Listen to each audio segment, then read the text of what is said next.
Bonjour, il y a un point que j'aimerais partager avec ceux qui m'écoutent. Ce point concerne le sabbat, qui est bien sûr pratiqué encore de nos jours. Et il y a de ceux même qui se disent que s'ils n'observent pas le sabbat, eh bien, ils ne pourront pas avoir la vie éternelle. Or, on va voir dans la parole de Dieu que tout cela,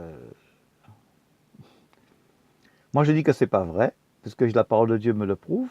Mais chacun a la liberté de regarder dans sa propre Bible et de lire les versets qui concernent le sabbat. Voilà, je ne vais pas rester longtemps là-dessus, puisque ce n'est pas un point qui est très édifiant. Voilà, la parole de Dieu nous demande de rester sur des points édifiants, sur des points qui n'entraînent pas des disputes, des discordes, où l'un va se mettre en colère contre l'autre, parce que moi je te dis que le sabbat, ben, il faut que tu l'observes, et toi tu me dis non, alors la parole de Dieu le dit oui, toi tu me... Non, la parole de Dieu dit non, non. Je vous assure, c'est une perte de temps de rester longtemps sur ce sujet. Mais nous allons voir la parole de Dieu, on va voir tous les points. Hein. Vous savez, dans 1 Corinthiens chapitre 14, verset 24, lorsque la parole de Dieu est prêchée, dans sa pureté, eh bien les crédules, celui qui ne croit pas en Dieu, ou quelqu'un du peuple, selon la parole de Dieu, c'est ce qui est écrit, il est jugé par tous, il est convaincu par tous. Et les secrets de son cœur sont manifestés. Il se jettera sur sa face et adorera Dieu et publiera que Dieu est véritablement parmi vous. Parlons avec un psaume, parlons avec une instruction, parlons avec une langue, parlons avec une révélation, parlons avec une interprétation, mais tout cela doit se faire pour l'édification. Donc lorsque nous parlons de sujet de la parole de Dieu, tu dois ressentir en toi une édification, tu dois te sentir édifié.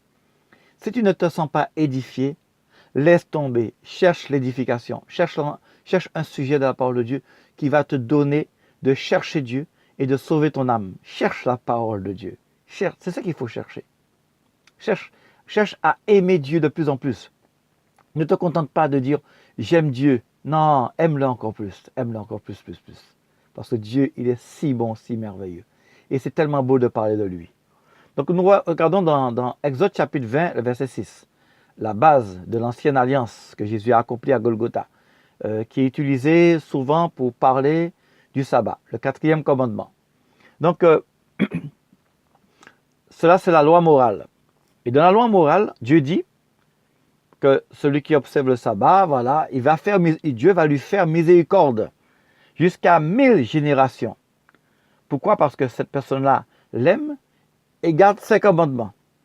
Mais quand tu lis dans Exode chapitre 20, il dit il garde ses commandements. De quel commandement est-il question? Est-ce qu'il s'agit des 10 commandements, c'est-à-dire la loi morale, ou est-ce qu'il s'agit de tous les commandements que tu vas trouver dans Lévitique? Eh bien, je t'assure, il s'agit de tous les commandements. C'est la loi que Dieu a donnée à Moïse pour que Moïse puisse parler aux enfants d'Israël, pour que les enfants d'Israël puissent observer les commandements de Dieu. Dieu avait mis un sceau, c'est-à-dire une alliance sur son peuple d'Israël, c'était le sabbat, pour désigner, pour mettre à part ce peuple, pour définir que c'est un peuple auquel Dieu sanctifie son peuple. Maintenant, la sanctification, je suis désolé de te le dire, hein, si tu es juif, hein, la sanctification n'est pas donnée seulement aux juifs. Il est donné à tous ceux qui croient en Jésus, selon Jean chapitre 3, verset 16. D'accord? Jean 3, 16. Car Dieu a tant aimé le monde, il a donné son Fils unique. Dieu a tant aimé le monde. Dieu a tant aimé le monde, pas les juifs. Donc moi, je suis aimé, et tous ceux qui sont sur cette terre, qui existent encore, ils sont aimés. Donc ils ont la possibilité de donner leur cœur à Jésus. Voilà. Donc la loi de Dieu est pour toi, mon frère. Oui, c'est une bonne nouvelle, elle est pour toi. Mais c'est quoi la loi de Dieu? Est-ce que ce sont les 10 commandements? Nous allons le voir. La loi de Dieu, c'est déjà Christ, mais on le voit aussi. Donc, lorsque nous regardons dans Galates chapitre 4, le verset 10, où ça fait une seule confusion, c'est-à-dire est-ce qu'il faut observer le sabbat ou pas. Donc, et l'apôtre Paul intervient dans Galates chapitre 2, dans Galates chapitre 4, verset 10. Et l'apôtre Paul dit, vous observez les jours, il parle du sabbat, Vous observez les jours, les mois, les temps, les années. Et puis il dit, je crains d'avoir inutilement travaillé pour vous. Inutilement travaillé pour vous. Pourquoi? Parce que vous observez les jours. Et puis après il dit, au verset 12, soyez comme moi, libérés. Soyez comme moi, libérés. Si tu n'es pas libéré, Christ, il te sert à quoi? Si tu observes le sabbat, Christ ne te sert à rien. C'est ça qui est écrit dans la Bible, hein, si tu observes la loi. Mais peut-être qu'en disant cela ainsi, tu n'es quand même pas convaincu. Je ne te brusque pas. Je ne suis pas le Saint-Esprit. C'est lui qui te convainc. Le Saint-Esprit est là pour convaincre les hommes. Le rôle du Saint-Esprit, c'est ça. Il convainc.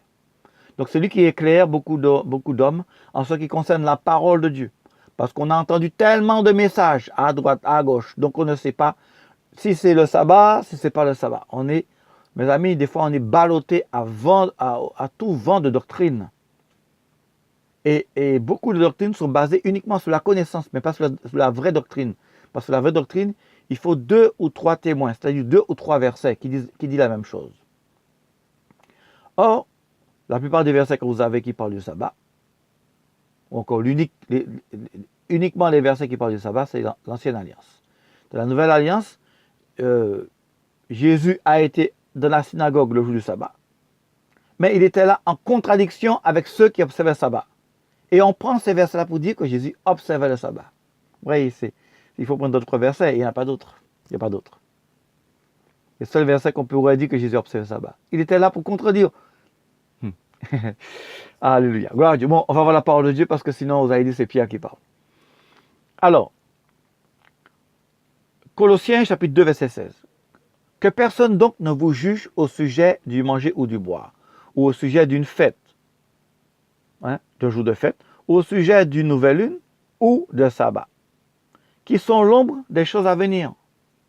Tout ça, le sabbat, les lois, les fêtes, tout ça, les fêtes de nouvelle lune, tout ça, c'était l'ombre des choses à venir. Ce n'était pas quelque chose qui était existant. C'est écrit dans la parole de Dieu que c'était l'ombre des choses à venir. Voilà, je ne vais pas m'éterniser dessus. Voilà. On va voir dans Galates chapitre 3, verset 24. Il dit, « Ainsi la loi a donc été notre pédagogue pour nous amener à Christ, afin que nous soyons justifiés par la foi. Mais la foi étant venue, nous ne sommes plus sous ce pédagogue. » Qu'est-ce que c'est qu'un pédagogue?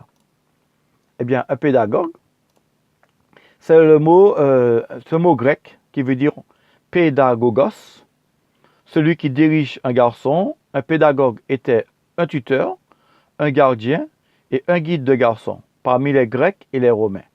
Le mot était appliqué aux esclaves dignes de confiance qui étaient chargés de veiller à la vie et à la moralité des garçons, appartenant aux classes supérieures. Les garçons ne pouvaient faire le moindre pas hors de la maison sans ses tuteurs, sans qu'ils n'avaient pas atteint leur majorité.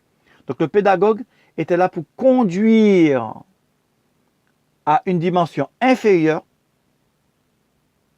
à partir d'une dimension inférieure jusqu'à une dimension supérieure. Donc nous étions dans une dimension inférieure, la loi, et la loi est un pédagogue. Elle nous a conduit à une dimension supérieure, Christ. Et oui, c'est ce qui est écrit dans la parole de Dieu. Nous l'avons lu dans Galates chapitre 3, le verset 24. Le pédagogue qui nous conduit à Christ, la loi. Donc, dans Jacques 2, dans Galates 3, 24, on a compris que c'est un pédagogue. Et dans Jacques 2, 10, nous voyons que car quiconque observe toute la loi, mais pêche contre un seul commandement, devient coupable de tous. Qui veut dire que toi qui observes le sabbat, tu dois observer toute la loi. Donc, tu ne dois pas cueillir des épis de blé le jour du sabbat, par exemple. Parce que c'est pour cela que les Juifs ne comprenaient pas pourquoi Jésus faisait de telles choses le jour du sabbat. Mais tu es délivré de tout ça. Tu peux cueillir des épis de blé le jour du sabbat, le samedi, qui est appelé sabbat, voilà, qui restait comme ça. Alors, mais qu'est-ce qu'il faut faire maintenant pour avoir la vie éternelle alors? Parce qu'on dit qu'il faut observer le sabbat. Mais dans Matthieu 19, verset 21, il dit, est-ce qu'il faut observer le sabbat? Est-ce qu'il faut se reposer? C'est Jésus, c'est Dieu qui a créé tout, mais c'est toi qui te reposes. Eh oui, c'est Dieu nous a donné ce repos. Et la première chose que Adam a fait, il s'est reposé le jour du sabbat. Il s'est reposé, la première chose qu'il a fait. Vous vous rendez compte?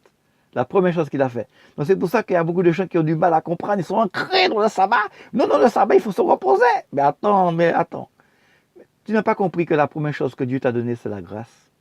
Ça veut dire que tu n'as rien fait et tu te reposes. Et Jésus te dit, venez à moi, vous tous qui êtes fatigués et chargés, je vous donnerai du repos, dans Matthieu 11, 28. Mais oui, parce que Dieu te fait grâce.